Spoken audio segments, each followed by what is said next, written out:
Quality और consistent performance के लिए सिर्फ सिल्वर पंप्स एंड मोटर्स, नाम याद रखना।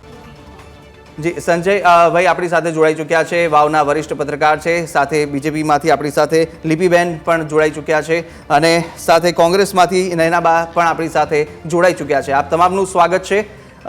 સૌપ્રથમ આ જ પ્રશ્ન આપણે પહેલાં વાવના હાલચાલ જાણી લઈએ. આપણી સાથે વાવથી જ વરિષ્ઠ પત્રકાર જોડાઈ ચૂક્યા છે, તેમની પાસેથી જાણી લઈએ અત્યારે શું માહોલ છે. આ ટ્રેન્ડ જે શરૂઆતી કોંગ્રેસના ફાળે રહ્યો હતો ને અચાનક આ પલટો કેવી રીતે આવ્યો, કેવી સમીકરણો ત્યાં આગળ રચાયા છે?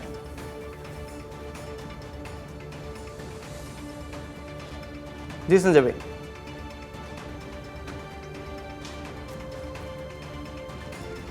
સંજયભાઈ આપને અવાજ આવે છે મારો? તો ફરીથી આપણે સંપર્ક કરીશું સંજયભાઈનો, પરંતુ જે રીતે આ ટ્રેન્ડ્સ અત્યારે જોવા મળ્યા હતા ખૂબ જ ચોંકાવનારું પરિણામ, કારણ કે શરૂઆતી જે ટ્રેન્ડ્સની સાથે સાથે જે ગતિ હતી ને જીતનો વિશ્વાસ હતો અને જીત માની લીધી હતી તે રીતે આ લીડ નહીં કાપી શકે તેવું 16મા રાઉન્ડ સુધી કહેતું હતું કોંગ્રેસ, પરંતુ આખરે આ લીડ કપાઈ છે અને પ્લસ 2500થી જીત અત્યારે સ્વરૂપજી ઠાકોરે મેળવી લીધી છે, હાંસલ કરી લીધી છે. સંજયભાઈ આપણી સાથે ફરીથી જોડાયા છે, સંજયભાઈ પાસે જઈશું. સંજયભાઈ આપને મારો અવાજ આવી રહ્યો છે? જી સંજયભાઈ, જે રીતે અત્યારે શરૂઆતી ટ્રેન્ડ્સ હતા, કોંગ્રેસ આગળ હતું, ભાભરની મતપેટી ખુલી, ત્યારબાદ જે સમીકરણો છે તે ચેન્જ થયા અને પરિણામ પણ બદલાઈ ગયું. સંજયભાઈ પાસે ફરીથી આપણે આગળ પ્રયાસ કરીશું, પરંતુ લિપિબેન આપ જ કહેજો સૌથી પહેલા કે જે આ સમીકરણો છે તે અચાનક પલટો આવ્યો. કોંગ્રેસ કહી રહ્યું હતું કે તેમનું જે જીત છે તે નિશ્ચિત છે, તે જ થવાની છે 16મા રાઉન્ડ સુધી, પરંતુ ભાભર એ મતક્ષેત્ર અને એ મતપેટી જ્યારે ખોલી ત્યારે સૌને આશ્ચર્યચકિત કરી દીધા.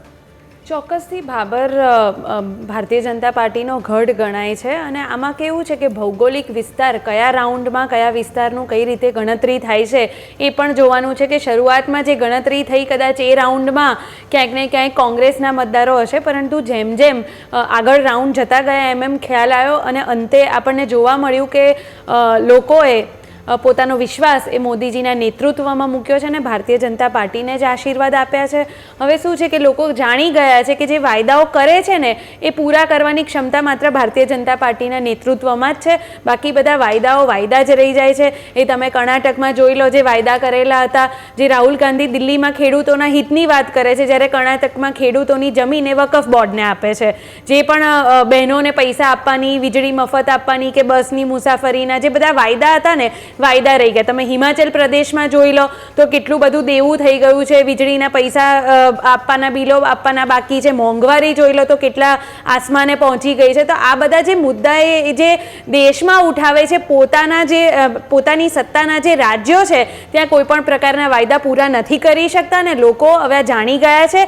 વિપક્ષનો જે આખો ખુલ્લો જે સત્તાનો આ ખેલ છે એ ખુલ્લો પડી ગયો છે ને લોકોને ખ્યાલ છે અને મોદીજી પર હંમેશાથી વિશ્વાસ છે. લોકોને ખબર છે કે આ દેશને મહાશક્તિ બનાવવો હોય તો એ માત્ર મોદીજીનું નેતૃત્વ જ સંભવ બનાવી શકશે. બિલકુલ વિશ્વાસ લોકોએ બીજેપી પર કર્યો છે તેવું અત્યારે લિપિબેન કહી રહ્યા છે. નયનાબા, આપની શું પ્રતિક્રિયા? જે રીતે શરૂઆતી ટ્રેન્ડ્સમાં કોંગ્રેસના ફાળે બહુમતી હતી, કારણ કે જે લીડ હતી તે ઓલમોસ્ટ 13,000ની આસપાસથી વધુ હતી. સાથે આપ શું કહેશો? આ પરિવર્તન થયું છે અચાનક અને જે મિજાજ ત્યાંનો બદલાઈ ગયો છે તે વિશે આપ શું કહેશો? બસ એ જે જાણવું છે કે આ જાદુ કેવી રીતના થાય છે, કારણ કે હંમેશા જ્યારે કોંગ્રેસ જીતતી હોય છે તો સડનલી પછી ભાજપ કેવી રીતના આવી જાય છે ને એ જાદુ કેવી રીતના થાય છે એ અમારે પણ શીખવું છે. કે અત્યાર સુધી કોંગ્રેસ 13,000 મતથી જો આગળ હાલતા હોય અને સડનલી ખાલી 2 જ પેટીમાં જો આટલો ફેરફાર થઈ જાય તો ખરેખર તો આ મતપેટીનો જાદુ જ કહી શકાય. એના સિવાય વધારે કંઈ જ ના કહી શકાય, કારણ કે 2 કે 3 કે 4,000ની મતની લીડ કાપવી પણ અઘરી હોય, ત્યાં 13,000ની ફટાક દેરાથી આમ સફાયા સાથે લીડ કપાઈ જાય તો હું માનું છું કે એ જાદુ સિવાય કંઈ ના કહી શકાય. જે કોંગ્રેસે મારા ખ્યાલથી શીખવાની પણ જરૂર છે કે આ ભાજપ આ કઈ રીતે જીતે છે. બિલકુલ, આ ભાજપ કેવી રીતે જીતે છે તે આપણે જાણવાનું છે. આક્ષેપો પાછા થઈ રહ્યા છે ભાજપ પર, પરંતુ તે પહેલા આપણે સાંભળી લઈએ કે જ્યારે જીત બાદ હવે સ્વરૂપજી ઠાકોરે પણ શું કહ્યું હતું તે પહેલા એકવાર સાંભળી લઈએ. ટકા તો જીત પાકી છે એટલે મોડો આવ્યો. 17 રાઉન્ડ પછી સ્વરૂપજીને એવું થયું કે હું જીતું છું. નહીં 100% પહેલેથી જ મેં તમને કહ્યું હતું કે મને ખબર હતી અને મને આત્માને વિશ્વાસ હતો અને મને ભરોસો હતો, તમામ 18 આલમ ઉપર ભરોસો હતો કે આ વખતે કમળને જીતાડશે. એ કમળ 18 આલમે જીતાડ્યું છે. તમામ લોકોએ, આખી વાવ વિધાનસભાની જનતાએ. તો સ્વરૂપજી ઠાકોર, કમળ જીતવાનું હતું તે વિશ્વાસ હતો ને કમળ જીત્યું છે તેવું કહી રહ્યા છે, અને આ તરફ કમળ જીત્યું કઈ રીતે તે આક્ષેપ અત્યારે કોંગ્રેસ તરફથી પણ સામે આવી રહ્યા છે. નયનાભાઈ, લિપિબેન પણ આપણી સાથે છે, તેમણે પૂછ્યું હતું નયનાભાઈ કે કેવી રીતે આ કાયમનું છે. જેવી હાર આવે, અત્યાર સુધી વાવમાં કોઈ પ્રોબ્લેમ નતો, પણ જેવી હાર આવે છે ને એ સ્વીકારાતી નથી. જનતાનો આદેશ છે ને એ તો પહેલાથી જ ખબર પડી જાય છે, જનતાને તમે સન્માન આટલા આપી મતથી નથી જીતી છે. શકાતું. ઈ કેમ શક્ય તમે બને છે? મહારાષ્ટ્રમાં ઈ પણ જાણવું જુઓ, છે અમારે. સંજય રાવતજીએ પહેલા જ કહી દીધું કે કઈ રીતે આ જનતાને જીત્યો, આ સન્માન જનતાનો મળે જ આદેશ છે. નથી. બેન, આપણે જે પ્રેક્ષકો આ જોઈ રહ્યા છે એના સમયને સન્માન આપીએ ને એક પછી એક પોતાનો પ્રસ્તાવ આપણે જનતા સમક્ષ મૂકવો જોઈએ. જ્યારે તમે વાત કરી રહ્યા હતા ત્યારે મેં મારી વાત નહોતી મૂકી, તો હું કહેવા માંગીશ કે જ્યારે હાર થાય એ હારને સ્વીકારવી એ બહુ મોટી વાત છે, અને હાર થાય એ ક્યારેય વિપક્ષ સ્વીકારી નથી શકતું. ક્યાં તો ઈવીએમના માથે ઠીકરું ફોડવાનું, કાં તો તમે જુઓ સંજય રાવતજીએ મહારાષ્ટ્રમાં પણ કહી દીધું કે આ જે જનતાનો આ આદેશ નથી ને એવા બધા નિવેદનો એમણે આપી દીધા.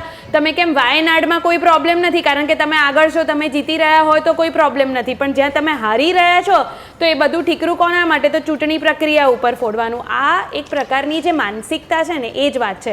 તમે મહારાષ્ટ્રમાં જુઓ કે લોકસભામાં ભારતીય જનતા પાર્ટીની સીટ ઓછી થઈ હતી 2024માં. ત્યાર પછી ભારતીય જનતા પાર્ટીએ શું કર્યું? તો કરેક્શન કર્યું. પોતાની જ્યાં જ્યાં ભૂલ થઈ ગયો, કમી રહી ગયો એને સ્વીકારી આગળ વધ્યા, અને ઘર ઘર સુધી દરેકે દરેક કાર્યકર્તાએ બધી જનતાને યોજનાઓ પહોંચે, સરકારના કામ પહોંચે એ સુનિશ્ચિત કર્યું છે. ક્યારેય હારનો ઠીકરો ક્યાંય ફોડ્યો નથી.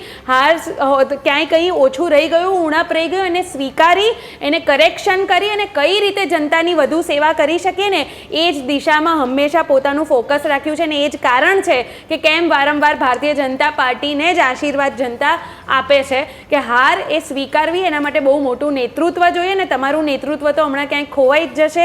એમની પાસે આવો કોઈ સમય નહીં હોય આના ઉપર વાત કરવાનો, પરંતુ આ ભારતીય જનતા પાર્ટી છે જેમની વિચારધારા છે કે લોકો સુધી અમારા કામ, વિકાસના કામ પહોંચે, અને હંમેશા એના ઉપર જ ફોકસ હોય. હાર અને જીત એ ચૂંટણીની પ્રક્રિયા છે, પરંતુ ભારતીય જનતા પાર્ટી ક્યારે પોતાની ફરજ ચૂકતી નથી. બિલકુલ, હાર જીતની વાત ચાલી રહી છે. નેતૃત્વની વાત આવી. લિપિબેને નેતૃત્વનું કીધું છે. નેતૃત્વ કોંગ્રેસ પાસે એવું મજબૂત નથી રહ્યું. ગુજરાતની પણ વાત કરીએ આપણે. ગુજરાત પ્રદેશની અંદર પણ ક્યાંક વાત કરીએ, ખૂબ જ આંતરિક વિવાદ આપણે અગાઉ પણ જોઈ લીધો હતો. જે રીતે જે સિનિયર નેતાઓ હતા કોંગ્રેસના તે પણ ક્યાંક તેઓએ પક્ષ છોડી અને બીજા પક્ષમાં તેઓ ગયા હતા. પરંતુ આ તમામ વચ્ચે વાવની બેઠક છે તે પણ એક ચહેરો હતો કોંગ્રેસ નહીં, પરંતુ ગેનીબેનના નામ પર તે લડી રહી હતી. આપનું શું કહેવું છે?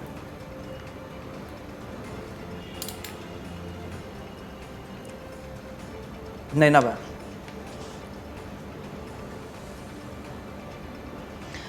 જી બેનને હું કહેવા માંગીશ કે નેતૃત્વ કેવું હોવું જોઈએ અને કેવું કરવું જોઈએ એ અમારે તમારી પાસેથી તો ચોક્કસપણે શીખવાની જરૂર નથી, કારણ કે અમારા નેતા લોકો માટે હંમેશા લડતા હોય છે.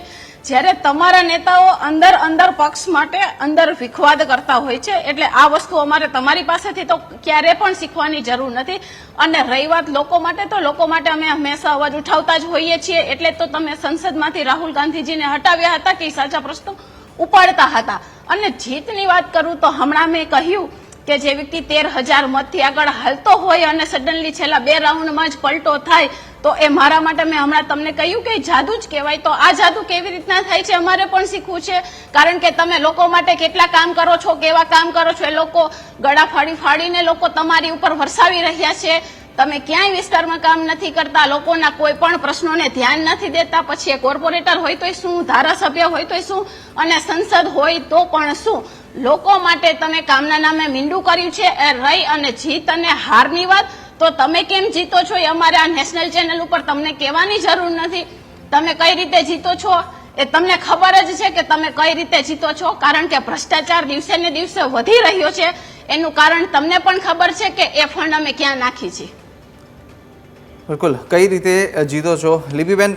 જે રીતે મતદાન પણ થયું હતું 70.55% આસપાસ ત્યાં વધુ મતદાન થયું. મતદાનનો એક ટ્રેન્ડ જોવા મળે છે. મતદાન બાદ આપણે કહી શકીએ કે ના, આટલું બધું મતદાન થયું તો ક્યાંક ક્યાંક આ સત્તાધારી પક્ષને ફાયદો થશે. આ મતદાન જોતા અને જે સમીકરણો હતા, માવજી પટેલે અપક્ષ ઉમેદવારી નોંધાવી અને ત્યારબાદના જે સમીકરણો હતા, કોઈ જજ નથી કરી શકતું કે કોણ જીતવાનું હતું કોણ નહીં. પરંતુ આટલા રસાકસી વચ્ચે અને જ્યારે આવું થાય છે ત્યારે તમે એ મતદાનને કેવી રીતે જોયું હતું અને કેવા મુદ્દા આપે મૂક્યા છે જેને કારણે ત્યાંની જનતાએ આપને પસંદ કરી? જો મેં પહેલાં પણ કહ્યું છે કે જીત અને હાર એ જનતાનો જે આદેશ આવે ને દરેક રાજકીય પક્ષે સ્વીકારવો પડે. આજે આટલી બહુમતીથી અમે જીત્યા છે. જ્યારે બનાસકાંઠામાં જુદી વાત હતી લોકસભામાં, ત્યારે પણ અમે એને સ્વીકાર્યું છે અને આજે અમે જીત્યા છે એને પણ સૌથી પહેલાં તો સ્વીકારવાની વાત આવે. બીજું કે ગુજરાતમાં ડબલ એન્જિનની સરકાર છે. કેન્દ્રની બધી યોજનાઓ, રાજ્યની બધી યોજનાઓ જનહિતમાં જે નીચે સુધી પહોંચાડવામાં આવે છે, જે ડાયરેક્ટ બેનિફિટ ટ્રાન્સફર કરવામાં આવે છે, આ બધી વસ્તુ ગુજરાતની જનતા જાણે છે. જનતા જાણે છે કે ડબલ એન્જિનની સરકાર હશે તો સ્ટેટનો જે વિકાસ છે પૂરજોર ઝડપથી થશે. તો આ પ્રકારની જે માનસિકતા ગુજરાતની હંમેશા છે, કઈ સરકારે સુરક્ષા આપી છે, સમૃદ્ધિ આપી છે, શાંતિ આપી છે, વિકાસ આપ્યો છે, આ ખૂબ સારી રીતે જાણે છે. નરેન્દ્રભાઈજીના આદરણીય પ્રધાનમંત્રીજીના નેતૃત્વને જનતા ખૂબ સારી રીતે જાણે છે. એઓ અહીંયાના મુખ્યમંત્રી પણ રહી ચૂક્યા છે અને અત્યારે દેશના પ્રધાનમંત્રી છે. તો એમનું નેતૃત્વ જનતા ખૂબ સારી રીતે સમજે છે ને આ જ કારણ છે કે વારંવાર ભારતીય જનતા પાર્ટીને જ આશીર્વાદ આપવામાં આવે છે. રહી વાત જે બેને કીધું કે તમે કઈ રીતે જીતો છો, અમને ખબર છે તમે કઈ રીતે, તો મને પણ જરા કહો કે તમે કઈ રીતે કર્ણાટક જીત્યા, તમે કઈ રીતે હિમાચલ પ્રદેશ જીત્યા હતા, તમે કઈ રીતે વાયનાડ જીત્યા છો એ તમે કહી દો. અને તમે ભ્રષ્ટાચારની વાત કરો છો ને, 235 કરોડનું જે બિટકોઇનની તમારા રાહુલ ગાંધીના ઈશારાથી 235 કરોડનું જે બધું કૌભાંડની કેસેટો અને ઓડિયો ને વિડિયો બહાર આવ્યા છે ને, પહેલા તમને શરમ આવી જોઈએ, એનો જવાબ આપવો જોઈએ ને પછી બીજા ઉપર આંગળી ઉઠાવવી જોઈએ. પહેલા પોતાની ઉપર જુઓ. અને બીજું વાત કરીશ કે લોકતંત્રમાં હંમેશા જ્યારે હારવામાં આવે ને ત્યારે બીજા ઉપર ઠીકરા ફોડવાની વાત છે, ચૂંટણી પ્રક્રિયા ઉપર વાત છે. અને લોકતંત્રમાં જો કોઈ વંશતંત્ર ચલાવતો હોય ને તો એ માત્ર ને માત્ર ગાંધી પરિવાર છે કે જે એક જ પરિવારના 3 લોકો હવે સંસદમાં બેસશે. એ વંશતંત્ર ચાલી રહ્યો છે લોકતંત્રમાં તમારે ત્યાં. બેન, ઈ તો બહુ જૂની વાત થઈ ગઈ. તમારામાં પરિવાર કેટલો છે, પરિવારવાદ કેટલો છે પેલે ઈ તો જાણો બેન. મારે ક્યાંય બોલવું નથી, તમને ખબર જ છે. પણ તમારે કેમ નથી બોલવું? બોલો ને, બધું ખુલ્લું જ છે. તમે લોકતંત્રમાં હારી જાવ છો તો તમે જનતા ઉપર આંગળી કરો છો, તમે ચૂંટણી પ્રક્રિયા પર આંગળી કરો છો, તમે ભ્રષ્ટાચારની વાત કરો છો. તમને તમારી હાર સ્વીકારાતી નથી. જે રામના નામ ઉપર, જે રામના અસ્તિત્વ ઉપર સવાલ ઉઠાવતા હતા ને, આજે એના અસ્તિત્વ ઉપર દેશે સવાલ મૂકી દીધો છે. રામના અસ્તિત્વ ઉપર કોઈ દિવસ કોઈ સવાલ ઉઠાવી જ ના શકે. પણ તમે અધૂરા મંદિર તમારા નેતૃત્વને પૂછી લો, તમને નથી ખબર તો. ઘણા સાધુ સંતો અને આચાર્યોએ પણ કરી હતી, એટલે અમને ના પૂછો. તો વોટ જેહાદ થાય તો તકલીફ છે, પણ એક હે તો સેફ હે. બધાનો વિરોધ હતો. વોટ જેહાદ કરવામાં આવે તો બરાબર છે, જ્યારે મુસ્લિમ સંગઠનો ફતવા બહાર પાડે તો બરાબર છે. અને એક હે તો સેફ હે જેવો જ્યારે એકતાનો સંદેશ આપવામાં આવે તો પેટમાં દુખે છે વિપક્ષને. ઈ તો હવે તમને તકલીફ પડી, તમને તકલીફ પડી એટલે તમે એક હે તો સેફ એનો નારો લઈ આવ્યા. અમને કોઈ તકલીફ નથી પડી. દેશમાં એની જરૂર જણાય છે, સુરક્ષા છે દેશની, જરૂર જણાય છે એકતાની. આજે જ્યારે બધી વિદેશી તાકાતો વિદેશમાં જઈને આપણા દેશની છબી બગાડાય છે ને, ત્યારે આવી એકતાની જરૂર પડે છે ને. જ્યારે આવી પ્રોબ્લેમ આવ્યો છે ત્યારે દેશ એક થઈ અને આવા તત્વોને ચોક્કસથી જવાબ આપશે.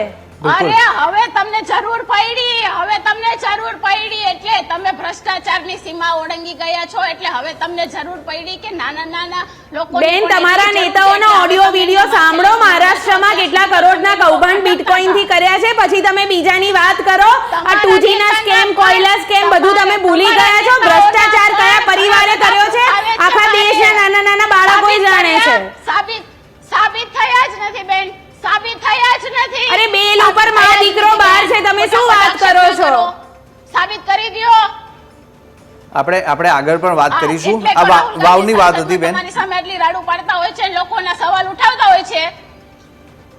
નયનાબા, ચોક્કસ આપણે આ મુદ્દાને લેવાના છે, આપણે આ મુદ્દા પણ જોવાના છે. વાવમાં કયા સમીકરણો રહ્યા હતા તે પણ આપણે ત્યાંથી જાણીશું, જ્યારે વરિષ્ઠ પત્રકાર પણ આપણી સાથે ત્યાંથી જોડાના છે. પરંતુ અત્યારે જે સમાચાર સામે આવી રહ્યા છે તેની પર એક નજર કરી લઈએ. અત્યારે મહત્વના સમાચાર આવી રહ્યા છે. ગુલાબસિંહ દ્વારા એક નિવેદન આપવામાં આવી રહ્યું છે. મહત્વનું છે કે ગુલાબસિંહ અત્યારે જે વાવમાં પરિવર્તન થયું છે, અચાનક જે ટ્રેન્ડ હતા તે અચાનક પરિવર્તિત થઈ અને જીત છે તે ભાજપના ફાળે ગઈ, ત્યારે કોંગ્રેસના ઉમેદવાર ગુલાબસિંહે પણ હાર સ્વીકારી દીધી છે. લોકોનો જનાદેશ અમે સ્વીકારીએ છીએ તેવું ગુલાબસિંહે જણાવ્યું છે. જ્યાં ખામી રહી હશે તેને સુધારીશું તેવું કહ્યું છે.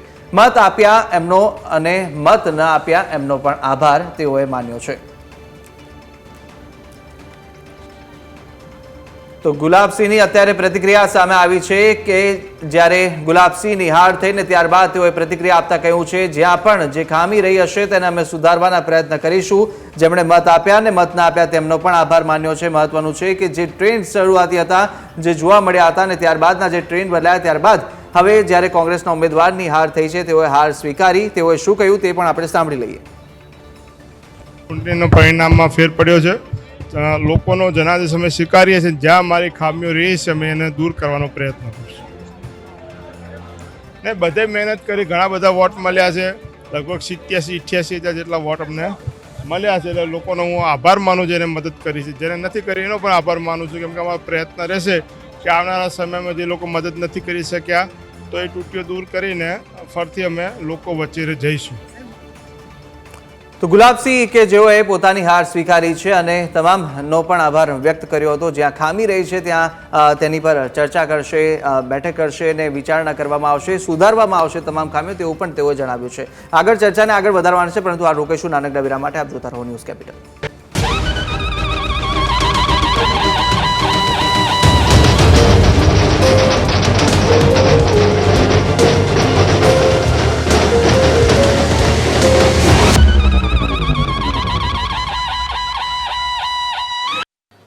વિરામ બાદ આપનું સ્વાગત છે. મહાપરિણામનો આજનો આ દિવસ અને આજના દિવસે જનતાએ કોને પસંદગીનો કળશ કોની પર ઢોળ્યો છે તે સ્પષ્ટ થઈ રહ્યું છે.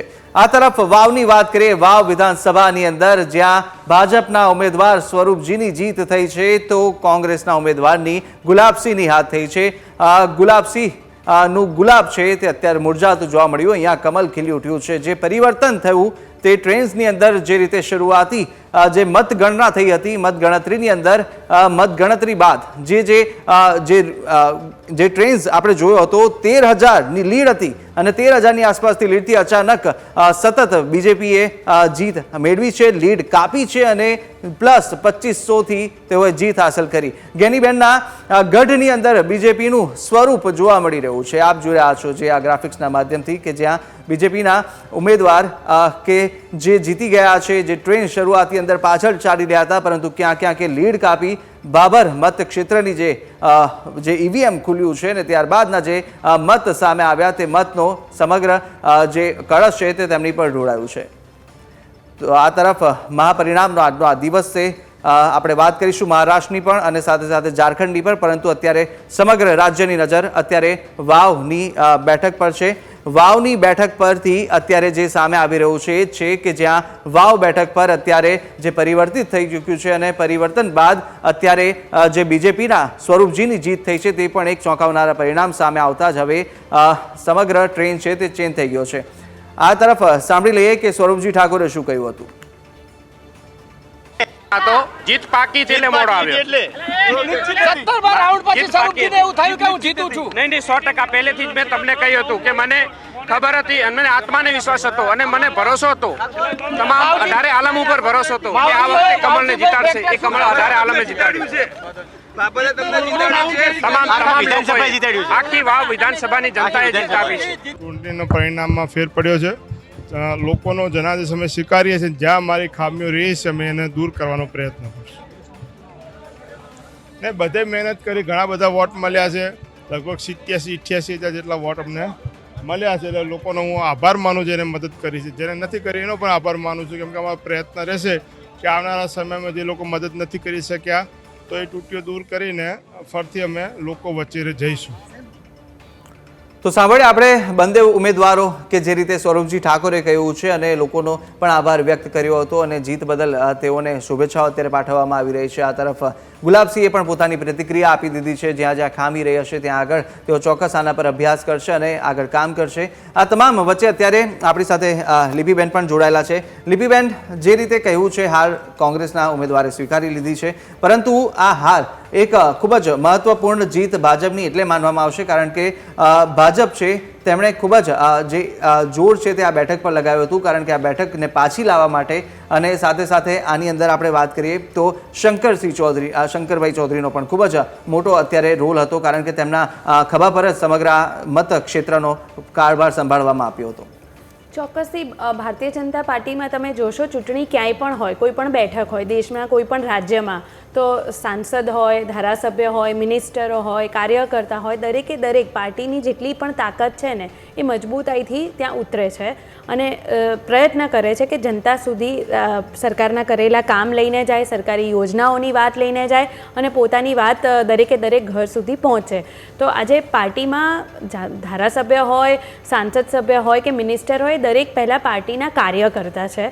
તો એ કર્તવ્ય છે કાર્યકર્તાનું કે જ્યારે ચૂંટણી આવે ત્યારે સ્થાનિક રીતે જેને જે કાર્ય જવાબદારી સોંપે એ ખૂબ સારી રીતે નિષ્ઠાપૂર્વક નિભાવે। જે તમે વાત કરી કે સ્થાનિક જે બધા નેતાઓ છે કે જેનું ત્યાં વધારે સારું વર્ચસ્વ છે, જે વર્ષોથી ત્યાં પ્રજાની વચ્ચે એમના કાર્યો કરી રહ્યા છે, તો સ્વાભાવિક છે કે એ બધા પણ ભારતીય જનતા પાર્ટીની વિચારધારા લઈને જનતા સમક્ષ જશે અને ચોક્કસથી અંતે તો કહેવાય ને કે અમારી વિચારધારા, સરકારે કરેલા કામ અને ડબલ એન્જિનની સરકારને મોદીજીનું નેતૃત્વ એને જ જનતાએ આશીર્વાદ આપ્યા છે। તમે જોયું કે રસાકસીની એકદમ T20 મેચ હોય એ પ્રકારે આપણે પરિણામો સવારથી ચાલતા હતા, પણ આખરે જે પરિણામ આવ્યું છે ને એ બતાવે છે કે જનતા જાણે છે કે કોના ઉપર વિશ્વાસ મુકાય અને માત્ર ને માત્ર એ મોદીજીનું નેતૃત્વ છે। શું લાગે છે આપને કે કયા કયા એવા મુદ્દાઓ હશે જે લોકોને સ્પર્શી ગયા? કારણ કે જ્યારે પણ ત્યાં આગળના લોકો જે ગેનીબેન કહેતા હતા કે જે ગુલાબસિંહ છે, જે ઉમેદવાર પસંદગી તેમની કરવામાં આવી છે, તે કાર્યકર ખૂબ જ સક્રિય કાર્યકર રહ્યા છે, લોકો વચ્ચે જઈ અને કામ કર્યું છે, એટલે જ તેમને ઉમેદવાર રાખવામાં આવ્યા અને તેના જ બલ પર તેઓ અત્યારે પોતાના જીતનો વિશ્વાસ વ્યક્ત કરતા હતા। પરંતુ કયા એવા મુદ્દા છે કે જે લોકોને સ્પર્શી ગયા અને ભાજપ પર કળશ તૂટ્યો? ચોક્કસથી દરેક ઉમેદવાર એવો પ્રયત્ન કરે અને લોકોના ક્યાંક ને ક્યાંક વચ્ચે રહ્યા હોય એટલે ઉમેદવાર તરીકે આવ્યા હોય, કોઈ પણ રાજકીય પક્ષ હોય, પરંતુ ઉમેદવાર જે વાયદાઓ કરે છે, જેમ કે અમે પણ ભારતીય જનતા પાર્ટી પણ એમની વિચારધારા અને જે પણ સ્થાનિક મુદ્દાઓ હતા એની વાત કરી, રાજ્યના વિકાસની વાત હોય, દેશના વિકાસની વાત હોય, એ લઈને આપણે જનતા વચ્ચે જતા જ હોઈએ છીએ।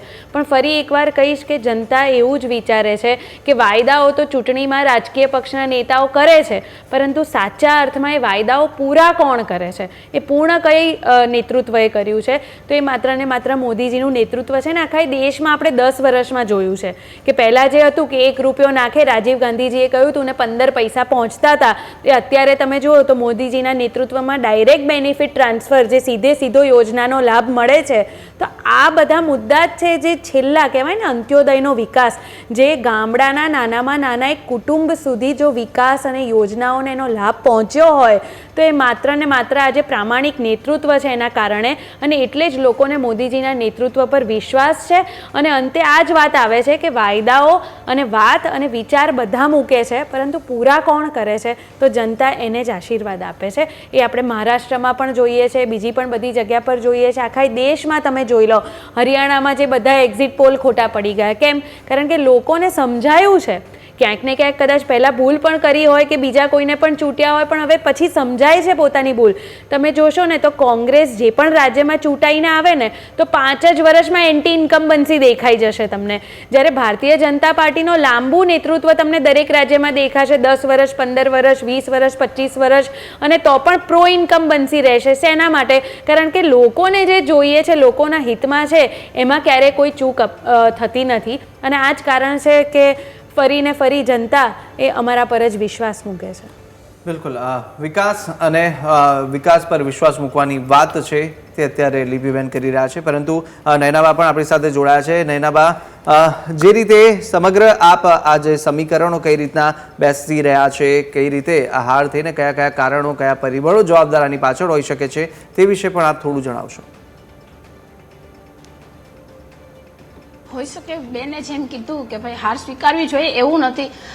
અત્યાર સુધી જીત તરફ આગળ વધી રહ્યા હોય અને સડનલી પલટો આવે તો સ્વાભાવિક છે કે મેં પહેલાં પણ કહ્યું એ રીતે અમુક વસ્તુઓ અશક્ય હોય છે જેને તમારે પણ સ્વીકારવી જોઈએ.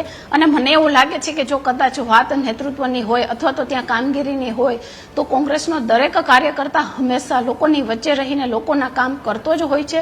પણ જેમ એનીવે કે ભાઈ લોકોનો પ્રતિસાદ છે, લોકોનો પ્રતિભાવ છે ખૂબ સારો હતો. એવું નથી કે કોંગ્રેસ માટે લોકોનો પ્રતિસાદ ખૂબ સારો નહોતો, ખૂબ સારો હતો. ગુલાબસિંહે ત્યાં ખૂબ કામ કર્યું છે અને લોકોની વચ્ચે જ રહ્યા છે. પણ આખરે જનાદેશ જેમ હોય છે એમ અમે પણ સ્વીકારીએ છીએ. એવું નથી બેનની વાત અમુક કહે છે કે સ્વીકારતા નથી, એવું નથી હોતું. પણ મેં જેમ પહેલાં પણ કહ્યું કે તમને પણ ખબર છે કે તમે શું કરો છો એ અમને પણ અમે શું કરી રહ્યા છીએ અમને પણ ખબર છે. અમે લોકો વચ્ચે એટલા જ જઈએ છીએ, લોકો માટે પણ એટલો જ અપ્રોચ રાખીએ છીએ, લોકોના કામ એટલા જ થાય એના માટે પ્રયત્ન કરતા રહીએ છીએ. એટલે તમારે એ અમને શીખવાડવાની જરૂર નથી. હા, હોઈ શકે કે ક્યાંક અમારી ઉણપ રહી ગઈ હોય કે જે હંમેશા કહેવાય છે કે તમારે હંમેશા તમારું બૂથ મજબૂત કરવું જોઈએ. કદાચ ત્યાં ઉણપ રહી ગઈ હશે તો એ કોંગ્રેસે પણ એમાંથી શીખવાની જરૂર છે અને એ દિશામાં કામ કરવાની પણ જરૂર છે. બિલકુલ. આ વાવની આપણે વાત થઈ. આગળ આજે જે મહારાષ્ટ્રના પણ જે ઇલેક્શન્સની આ જે રિઝલ્ટ સામે આવી રહ્યા છે તેની અંદર પણ મહાયુતિ મહાવિકાસ અઘાડીના જે પરિણામો આવ્યા તે પણ લોકોની આવી અપેક્ષા ન હતી, પરંતુ ક્યાંક છે તે જે બહુમતી છે તે પણ અત્યારે મહાયુતિ સાથે જોવા મળી. જે લોકો જે આજે જનાદેશ છે તે પણ મહાયુતિ સાથે વળ્યો છે, તે વિશે આપ શું કહેશો?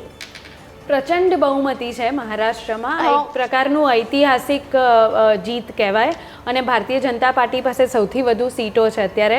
તમે મહાયુતિનું જે ગઠબંધન છે ને એ પણ જુઓ કે જ્યાં જે બીજી પણ પાર્ટીના જે કેન્ડિડેટ લડી રહ્યા છે જે સીટ ઉપરથી, ત્યાં પણ ભારતીય જનતા પાર્ટીનો કાર્યકર્તા ખૂબ જ નિષ્ઠાથી એ કેન્ડિડેટને જીતાડવા પાછળ એમણે ખૂબ બધા પ્રયત્ન કર્યા ને જે આજે અત્યારે દેખાય છે. એટલે ભારતીય જનતા પાર્ટી જ્યારે પણ ગઠબંધન પણ કરે છે ને તો એ એવી રીતે કરે છે કે એ રાષ્ટ્રનો વિકાસ થાય ને રાષ્ટ્રના ને લોકોના હિતમાં ક્યાંક ને ક્યાંક એ બને ગઠબંધન, એ પ્રકારના પ્રયાસ હોય છે. અને એ જ કારણ છે જેમ કે ત્યાં આગળ મહારાષ્ટ્રમાં જોઈએ તો લાડકી બહેન યોજના છે. યોજના કદાચ ઘણા રાજકીય પક્ષ એનાઉન્સમેન્ટ કરતા હોય છે, પરંતુ યોજના સાચા અર્થમાં લોકો સુધી પહોંચે પારદર્શકતાથી, એક રીતે પૂરેપૂરા જે પૈસા છે, જે અમાઉન્ટ છે એ બહેનો સુધી પહોંચે એ સુનિશ્ચિત કર્યું છે. ને એટલે જ તમે જોશો તો વધારે બહેનોએ જે મતદારનો જે શેરિંગ તમે જોશો તો વધારે બહેનોનું જોવા મળે છે ભારતીય જનતા પાર્ટી માટે. કેમ? કારણ કે આ પ્રકારનો વિશ્વાસ છે કે જે કહે છે કરીને બતાવશે, જે લાભ હશે સીધા અમને મળશે અને પારદર્શકતા રીતે મળશે. તો આ એક પ્રકારનો વિશ્વાસ છે. બીજું, મેં તમને પહેલાં પણ કહ્યું કે લોકસભામાં જે પરિસ્થિતિ હતી એના પછી ઘરે જઈને સરકારના કામ, સરકારની યોજનાઓ બધું માઇક્રો મેનેજમેન્ટમાં નીચે સુધી પહોંચે એ પ્રકારે દરેક કાર્યકર્તાએ દરેક સીટ પર કામ કર્યું છે. એનું આ પરિણામ જોવા મળે છે.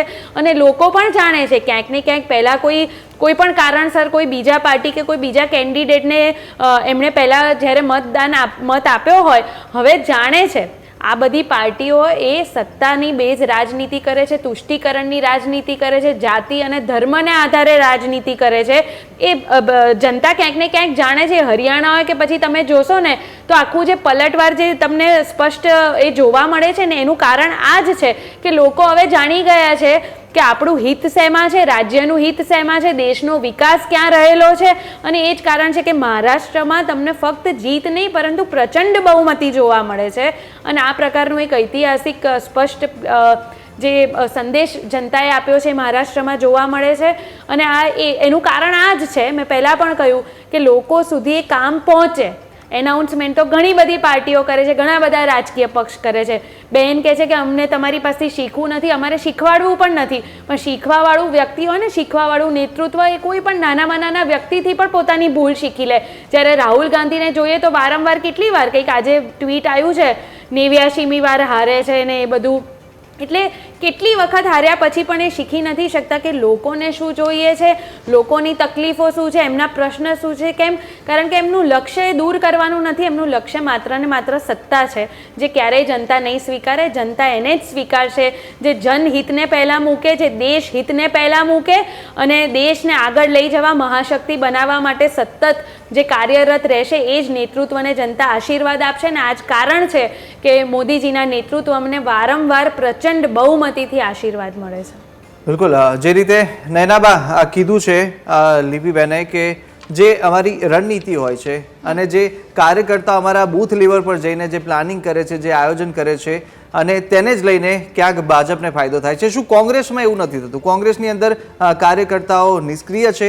શું કોંગ્રેસમાં ક્યાંક અણબનાવના શિકાર અત્યારે આ સમગ્ર મતો થઈ રહ્યા છે? એવું તો નથી, કારણ કે કોંગ્રેસ પણ લોકો સુધી જાય જ છે અને લોકો સુધી પહોંચે છે, લોકોના સવાલો પણ ઉપાડતી જ હોય છે. અને બેને જેમ કીધું કે જાતિવાદ, તો જાતિવાદનો સાયન્સ તો તમે ના જ શીખવાડો. તમે અત્યાર સુધી મુસ્લિમો વિરુદ્ધ કાયદાઓ લઈ આવતા, મુસ્લિમોને દેશમાંથી કાઢવાની વાતો કરતા હતા અને હવે તમને સડનલી એમ સ્ટ્રાઇક થઈ ગયું કે ભાઈ અમને એની પણ જરૂર પડશે, અમારે એસટી એસસી ઓબીસીની પણ જરૂર પડશે. ત્યાં સુધી તમે લોકોને ભડકાવ્યા હતા, પણ હવે બ્રહ્મ જ્ઞાન થયું કે હવે તો અમે હાર તરફ જઈ રહ્યા છીએ, તો અમને એનો પણ સહકાર હવે જોશે. એટલે હવે તમે લોકોને જોડવા માંડ્યા, હવે એ લોકોની સાથે જોડાવા માંડ્યા. એટલે જાતિવાદનું પોલિટિક્સ કરવાનું તો તમે જે બીજા ઉપર ઢોળો છો એ રહેવા જ દો. હા, અંતે જનાદેશ મહત્વનો હોય છે તો એને સ્વીકારવાનો જ રહ્યો. બાકી ખોટા આવા આક્ષેપો કરવામાં વિકાસ ક્યાં કેટલો થયો છે અને લોકો કેટલા હેરાન પરેશાન છે લોકોને તો ખબર જ છે. છતાં પણ જીતો છો તો તમને તમારી જીત મુબારક. બીજું તો શું કહી શકીએ. બિલકુલ, અને આગળ પણ આપણે ચર્ચા યથાવત રાખવાના છે, પરંતુ હાલ રોકાઈશું એક નાનકડા વિરામ માટે. આપ જોતા રહો ન્યૂઝ કેપિટલ.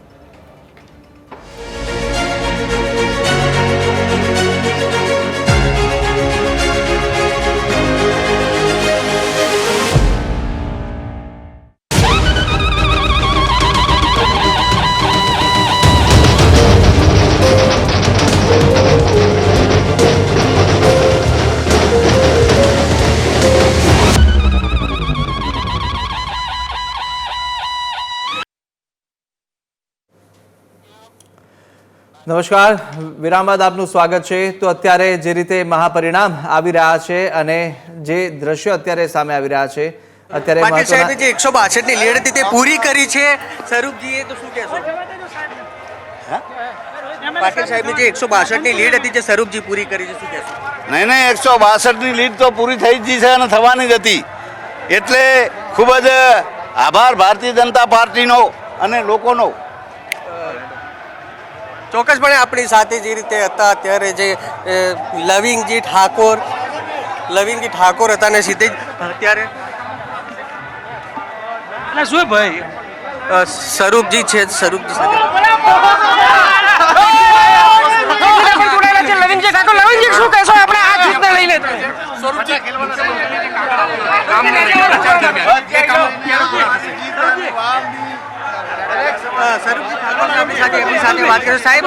અલ્પેશ ઠાકોરનો આભાર માનજો? હા, 100% અલ્પેશ ઠાકોરનો પણ આભાર માનજો. તો આ દ્રશ્યો જોયા હતા કે જ્યાં લવિંગજી ઠાકોર અને સ્વરૂપજી ઠાકોર બંને એક સાથે અત્યારે જે જશ્ન મનાવવામાં આવી રહ્યો છે. કારણ કે અત્યારે જે માહોલ છે ત્યાં આગળ વાવની અંદર અત્યારે બીજેપીના ઉમેદવાર સ્વરૂપજીની જીત થઈ અને ત્યારબાદ અત્યારના જે દ્રશ્યો સામે આવી રહ્યા છે, કાર્યકરોમાં ઉત્સાહ છે અને સાથે અત્યારે સ્વરૂપજી આભાર માનું છું, તમામનો આભાર માનું છું. વાવ વિધાનસભાની જનતાનો ખૂબ હૃદય દિલથી આભાર માનું છું. તમામ કાર્યકર્તાઓનો આભાર માનું છું. તમામ ભારતીય જનતા પાર્ટીના અમારા પરિવારનો આભાર માનું છું.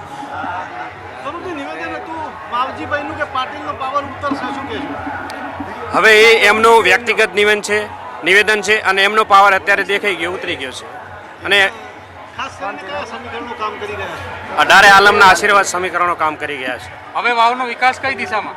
હવે વાવનો વિકાસ અમારા જે મોદી સાહેબની જે વિકાસની યાત્રા છે એ ખૂબ ઝડપીથી વાવના વિકાસને આગળ વધાવશે. ઓકે, ભારત માતા કી જય, ભારત માતા કી જય. બસ, તો વિકાસની ગાડી હવે આગળ ચલાવવાની વાત સ્વરૂપજી ઠાકોર કરી રહ્યા છે કે જે પ્રશ્નો છે તેના નિરાકરણ લાવવા માટે હવે પ્રયાસો શરૂ થઈ જશે. આપણી સાથે ચર્ચામાં આગળ વધારીશું અને વાત આપણે કરવાના છે. આપણી સાથે લિપિબેન પણ જોડાયેલા છે, સાથે કોંગ્રેસના નયનાબા જાડેજા પણ આપણી સાથે જોડાયેલા છે. સૌપ્રથમ વાત આપણે મહારાષ્ટ્રની કરી રહ્યા હતા વિરામ પહેલા. મહારાષ્ટ્રની અંદર જે અત્યારે જોવા મળી રહી છે જે ટ્રેન્ડ છે તે સંપૂર્ણ અત્યારે ભાજપ તરફી છે. જે ભાજપના ગઠબંધનની સરકાર અત્યારે બનવા જઈ રહી છે તેને લઈને હવે ક્યાંક કોણ સીએમ બનશે તેને લઈને પણ હવે ક્યાંક વાક વિવાદ હવે જોવા મળશે. કારણ કે લિપિબેન, સીએમ કોણ બનશે, કોના વોટ શેર વધારે હશે તે પણ હવે એક પ્રશ્ન સૌથી મોટો ઊભો રહેવાનો છે. ગઠબંધન જ્યારે થાય છે ત્યારે કોણ કઈ સીટ ઉપર લડશે, કઈ રીતે ચૂંટણીના પરિણામ આવે છે, પરિણામ આવ્યા બાદ એ જે પ્રક્રિયા હશે, જે શીર્ષ નેતૃત્વ હોય અને ત્રણેય પાર્ટીના જે નેતૃત્વ હોય એ સાથે મળી અને આ પ્રક્રિયા પૂર્ણ કરીને નક્કી કરશે કે જનહિતમાં, મહારાષ્ટ્રના હિતમાં કોનું નેતૃત્વ હોવું જોઈએ અને ચોક્કસથી એનું નેતૃત્વ આવશે. પરંતુ જે લક્ષ્ય હોય પાર્ટીનું એ માત્ર ને માત્ર રાજ્યનો અને લોકોનો વિકાસ હોય અને સરકારના કાર્યો અને સરકારી યોજના નીચે સુધી પહોંચે. જે પહેલાં પણ બેને વાત કરીને હું કહેવા માંગીશ કે જાતિવાદીને ધર્મવાદીને એની વાત કરી હું કહીશ કે સરકારી યોજના ભારતીય જનતા પાર્ટીના નેતૃત્વમાં એક પણ સરકારી અને એવી યોજનાઓ નથી. જ્યારે પણ કોઈ યોજના આપવામાં આવે છે ત્યારે દરેકને સરખા રીતે આપવામાં આવે છે. ત્યાં કોઈ પણ પ્રકારનો ધર્મ નથી જોવાતો, ત્યાં કોઈ પણ પ્રકારની જાતિ નથી જોવાતી, કોઈ પણ પ્રકારનું ક્ષેત્ર નથી જોવાતું. જ્યારે આવાસમાં કોઈને બેનને ઘર આપવામાં આવે ત્યારે એનો ધર્મ નથી પૂછાતો. જ્યારે કોઈ ઉજ્જવલાથી બેનને ગેસ આપવામાં આવે ત્યારે એની જાતિ નથી પૂછાતી. અને આ પ્રકારની રાજનીતિ માત્ર ને માત્ર મોદીજીના નેતૃત્વમાં થઈ છે કે કોઈ પણ પ્રકારનો ધર્મ અને જાતિની વાત ના આવે. જ્યારે કોઈ પણ પ્રકારનો લાભ આપવામાં આવે તમારા નેતૃત્વમાં, તમારા નેતૃત્વ જે છે ને લાલ કલરની ડાયરી સંવિધાન લઈને ફરે છે જેના બધા પાનાઓ બધા કોરા છે, પણ સંવિધાનનો સાચે સાચો અર્થ અને સિદ્ધાંત જો કોઈએ નીચે ઉતાર્યો, બાબા સાહેબ આંબેડકરનો સિદ્ધાંત જો નીચે સુધી કોઈએ ઉતાર્યો હોય ને તો માત્ર ને માત્ર મોદીજીનું નેતૃત્વ છે. બિલકુલ, મોદીજીનું નેતૃત્વ. રાજનીતિ કરવાની ધર્મના નામે બસ. બાકી સ્કીમ તમે કઈ સ્કીમ આપો છો? તમે તો ધર્મના નામે આરક્ષણ લાવવા માંગો છો. જનતા એનાથી ડરી ગઈ છે. તમે વિચાર કરો, તમે બાબા સાહેબના સિદ્ધાંતોને ક્યાં મૂકી આવ્યા? તમે ધર્મના નામે આરક્ષણ આપવાના વાયદાઓ ચૂંટણીમાં કરો છો. આરક્ષણ તો પહેલાથી જ છે બેન. તમે ધર્મના નામે આરક્ષણ આપવાની વાત કરો છો બેન. તમે સંવિધાનને ક્યાં મૂકી આવ્યા? તમે ધર્મના નામે, ધર્મના સંગઠનો તમારા ફતવા બહાર પાડે છે. પી જાવ છે તમારે અને તમે તો જમાઈ બનાવો છો યાલે. તો અત્યારે આ સમગ્ર ચર્ચા તો રહેશે જ આવી, કારણ કે અત્યારે જે સમીકરણો પર પણ એક નજર કરી લઈએ. ઝારખંડની પણ વાત કરી લઈએ. ઝારખંડની અંદર પણ જે રીતે અત્યારે હેમંત સોરેન જે રીતે આદિવાસી પર પકડ આજમાવી રાખી છે ને તે ક્યાંક બરકરાર જોવા મળી રહી છે. મહત્વનું છે કે જે રીતે ભાજપ તરફથી એક સૌથી વધારે જો રેલી અને ચૂંટણી પ્રચાર કર્યા હોય તે હેમંત બિશ્વા શર્માએ કર્યા હતા. ત્યાં આગળ તેમના પર કારભાર આખો ચૂંટણીનો સોંપવામાં આવ્યો હતો ને તેમણે સમગ્ર નેતૃત્વ છે ત્યાંનું લીધું હતું ઇલેક્શનનું, ચૂંટણીનું. પરંતુ ક્યાંક ત્યાં નિષ્ફળતા મળી હોય તેવું લાગી રહ્યું છે. શું કહેશો લિપિબેન, ઝારખંડના જે સમીકરણો સામે આવ્યા છે તેને જોતા? ચોક્કસથી અમે હમણાં જે બધા પરિણામો આવી જશે, ખ્યાલ આવી જશે આપણને. અત્યારે જે પણ આંકડા દેખાઈ રહ્યા છે તમે જોશો તો કોંગ્રેસ કરતાં તો ભારતીય જનતા પાર્ટીની સીટ ઘણી વધારે છે. એટલે જનતાનો જનાદેશ કોની સાથે છે એ તો દેખાય જ છે. જ્યાં વાત ગઠબંધનની આવે છે ત્યાં જુદી વાત છે. પરંતુ એવું કહેવા માંગીશ કે મેં પહેલાં પણ કહ્યું છે કે હાર હોય કે જીત હોય તો જનતાની સેવામાં લાગી જવાનું. ક્યાંક ને ક્યાંક હાર હોય કે કંઈક ઉણપ રહી ગઈ હોય તો કઈ રીતે એને વધુ વધારે સેવા લોકો સુધી પહોંચાડી શકીએ એના ઉપર જ લક્ષ્ય છે. બાકી ઝારખંડમાં ઘૂસપેઠિયાઓએ આદિવાસીઓને કેટલા હેરાન પરેશાન કર્યા છે, એમની જમીનો લઈ લીધી છે, એમની દીકરીઓને શું કર્યું છે આપણે સૌ જાણીએ છીએ. અને માત્ર ને માત્ર ભારતીય જનતા પાર્ટીની જ સરકાર એવી છે જે આદિવાસીઓના હિતમાં કેટલી બધી યોજનાઓ લાવે છે. ઝારખંડના રાજ્યને પણ કેન્દ્રમાંથી ઘણી બધી સહાય ખૂબ મોટા પ્રમાણમાં મળી છે. અને આ પ્રકારની યોજનાઓ જ્યાં છેલ્લે સુધી પહોંચે એ પ્રકારના પ્રયત્ન હોય છે ને અમારું નેતૃત્વ તો છતાં એવું જ કે હાર થાય કે જીત થાય આપણે સ્વીકારી અને આપણે આપણે સાંભળી લઈએ સ્વરૂપજી અત્યારે કઈ કહી રહ્યા છે. બીજેપીમાં જીતેલા સ્વરૂપજી ઠાકોર હતા અને તે જીતની આશા વ્યક્ત કરીને આજે તેમના જે સમર્થકો સાથે કાર્યાલયથી તેમના વતન સુધી જશે અને વતને તેમના જે માતાજી છે તે બિલકુલ, તો સ્વરૂપજી સાથે વાત ચાલી રહી હતી સંવાદદાતાની, પરંતુ આપણે વાત અત્યારે ઝારખંડની કરી રહ્યા હતા. જે રીતે નયનાબા આપને પાસે આવવા માંગીશ, ઝારખંડનું જે અત્યારે સમીકરણો જે સામે આવી રહ્યા છે, જે રીતે ટ્રેન્ડ્સ જોવા મળી રહ્યા છે અને કોંગ્રેસના ગઠબંધનવાળી 56 બેઠક પર અત્યારે આગળ છે, શું કહેશો આપ? આને કેવી રીતે જુઓ છો? કયા મુદ્દાઓ, કયા પરિબળો છે જે કામ લાગી ગયા? કારણ કે આ બીજેપીએ ત્યાં કંઈ કામ કર્યું નથી, લોકોને હેરાન જ કર્યા છે, ત્યાંના આદિવાસીઓને હેરાન કર્યા છે, આદિવાસીઓને પતાવવાનું કામ કર્યું છે, એમની જમીનો હડપવા માંડ્યા છે, ત્યાંના જંગલો પોતાના જે માનીતો દીકરો છે અદાણી એમને આપવા લાગ્યા છે. એટલે ચોક્કસપણે જનતા ત્યાંથી નાખુશ હોય જ અને ચોક્કસપણે એ વિરોધ પક્ષને મજબૂત બનાવે કે જેથી એમના પ્રશ્નો હલ થઈ શકે અને એમને ન્યાય મળી શકે. એટલે હું ચોક્કસપણે આને પોઝિટિવ લઉં છું અને ભવિષ્યમાં પણ આવી જ રીતે કોંગ્રેસ કામ કરશે કે જેથી લોકોને ન્યાય મળે, લોકો માટે હંમેશા અવાજ ઉઠાવશે અને લોકોને હંમેશા લોકોના અન્યાય માટે હંમેશા લડશે. બિલકુલ, નયનાબા અમારી સાથે જોડાયા તે બદલ આપનો ખૂબ ખૂબ આભાર. અને મહાપરિણામનો આગળ પણ ચર્ચા યથાવત રહેવાની છે, અનેક અપડેટ્સ પણ આપને આપતા રહીશું. મારા સહયોગી હિમ પણ જોડાવાના છે ટૂંક જ સમયની અંદર. હાલ લોકોએ નાનકડા વિરામ માટે આપ જોતા રહો ન્યૂઝ કેપિટલ.